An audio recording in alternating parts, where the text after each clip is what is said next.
अरे चलो चलो चलो, अरे सफेद वाले बैल किधर भाग रहे हो? इधर क्यों आओ, इधर आओ। एक साथ चारों बैलों को लगाना भी बड़ी टेढ़ी खीर है। चारों एक साथ चलना ही नहीं चाहते, एक दाएं भागता है तो एक बाएं भागता है। अरे राहुल कहाँ जा रहे हो? ये कंधे पर क्या रख के ले जा रहे हो? अरे मोदी जी कहीं नहीं, वो 1 बीघा वाला जमीन का टुकड़ा है, उसमें जरा उर्वरक यानी खाद की बुवाई करने के लिए जा रहा हूँ। और ये क्या आप 4-4 बैल एक साथ लगाकर जमीन को समतल कर रहे हो? 4 बैल लगाने की क्या जरूरत थी? देखो राहुल, चारों बैल लगाने की मेरी कहानी को तुम नहीं समझोगे। जिस जमीन पे तुम खड़े हो ये कुछ दिन पहले जमीन कैसी थी बताओ? तुम्हारे ही मुंह से सुनना चाहता हूँ मैं। हाँ, जमीन तो मोदी जी बिल्कुल ऊंची नीची थी, कहीं पर बहुत ऊंची थी, कहीं पर बहुत नीची थी, बिल्कुल छोटी छोटी पहाड़ियां थी यहाँ पर। यही तो समझाना चाहता हूँ राहुल, ये मेरी बस की बात है जो मैंने इस खेत को बैलों से पहले जुताई की, उसके बाद बिल्कुल समतल कर दिया। देखो सब पूरा प्लेन हो गया खेत, और ये काम 1-2 बैल नहीं कर पाते, 4-4 बैल लगाकर ये काम कर रहा हूँ मैं। अगले लकड़ी पर थोड़े हटकर खड़े हो,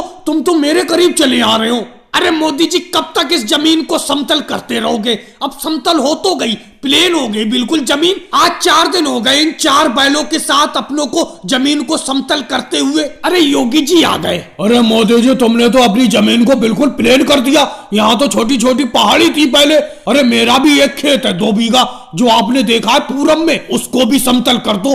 जो पैसा लेना हो ले लेना, क्योंकि ये आपके 4 बैल बहुत अच्छे, बहुत अच्छा काम करते। इन्हीं 4 बैलों की वजह से आपकी जमीन ये प्लेन हो पाई है, यानी कि समतल। जी मैं आपकी जमीन को समतल कर तो दूंगा, लेकिन कुछ दिन बाद। अभी मेरे बैल कई दिनों से इस जमीन पर काम कर रहे हैं, इसीलिए थक चुके हैं। कुछ दिन मैं आराम कराना चाहता हूँ अपने बैलों को। और हाँ, मैं पैसे अभी खोल देता हूँ, 500 रुपए 1 बीघा के लूंगा समतल करने के जमीन। अरे योगी जी, मोदी जी कोई ज्यादा रुपए नहीं मांग रहे, 1 बीघा जमीन के 500 रुपए समतल करने के लिए। करा लो इनके बैलों से अपनी जमीन को समतल। और बैलों को वीडियो को लाइक करो, चैनल को सब्सक्राइब करो।